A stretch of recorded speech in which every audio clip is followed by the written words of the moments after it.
Hi, it's Gemma here. Today on Trending Product Reviews we're reviewing a Nutribullet RX blender, which also happens to be a soup maker. So let's get straight to it. Why might you want to get one of these? If you're always buying soup or if you're throwing leftovers away, this might be a machine you would want to consider. I know it's something we do a lot, we're always buying soup if it's on offer, particularly after takeaway heavy weekends, and we think maybe we should do something more with some of the leftovers we have in the fridge. This of course also does your smoothies, milkshakes, cocktails at Christmas if you're going down that route.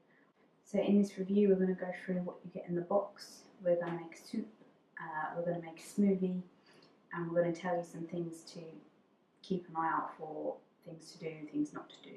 So in the box you get your power station. This is where you plug in your blade.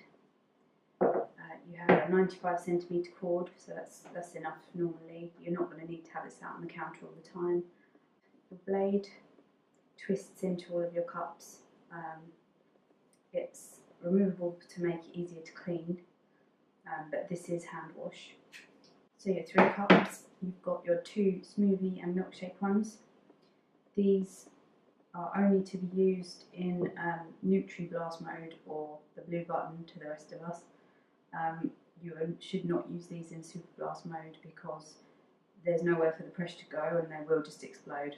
This is your special soup maker jug. This is the only one that has space for the blade to twist at the bottom, and then it requires their vented 2-piece lid to go on the top, so I'll be showing you that shortly.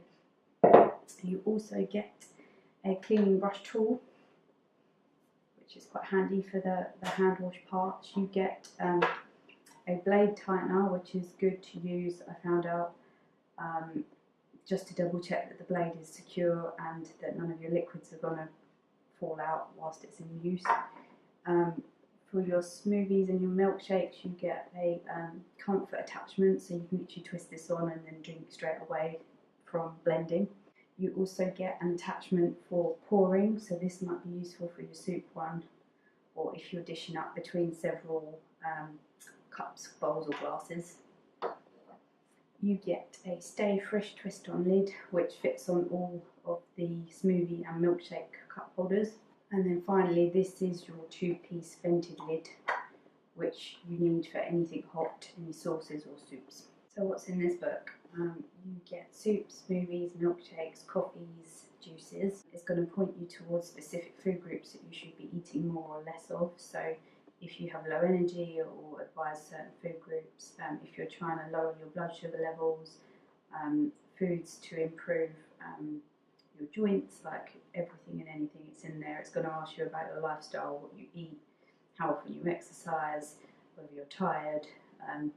So it wasn't necessarily something I thought we'd get with the machine, but some of the recipes look quite good, so it's worth a look. This user guide, I'd actually read through it because it tells you the best settings and the best things to use for different food groups. So your power base has a 2.3 horsepower motor in it. I think it's significantly more powerful than the normal classic Nutribullet blender, which I have had a few years ago. It comes with little suction cups underneath. When it's in motion, you'll see it does wobble a little bit, but I feel like because it's got these suction cups, it's not going to go anywhere. As long as you've got it on a flat surface, it's stable, it's going to be fine. So let's get started with an actual soup.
All of your cups and your lids can go in the dishwasher.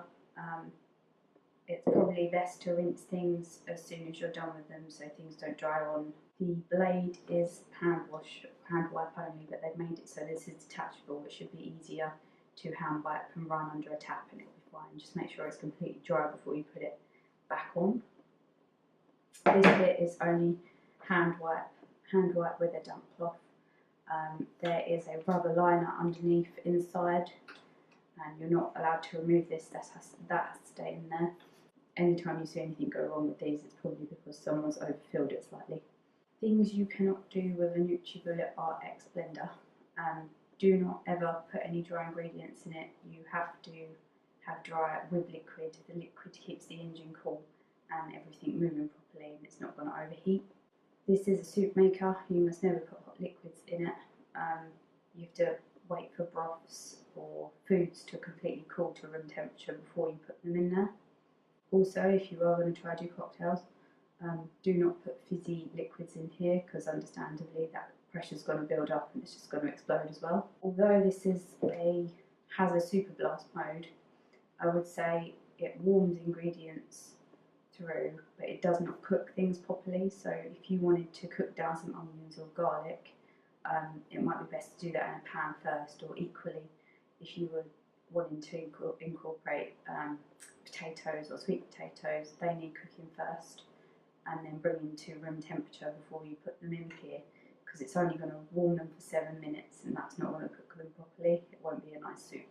As long as you read the instructions before you start or watch a YouTube video, and you don't fill these cups above the max line, anyone can probably operate one of these and keep it clean afterwards, and then you've not got any problems. I would say if you're not going to bother with the super blast soup warming mode, save some money and just get one of the classic ones. They've been going for many years for a reason.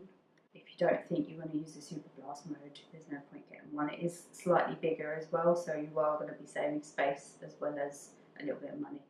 I wouldn't say it's too heavy, so we won't be having this out on the counter all year round. It will be in cupboards.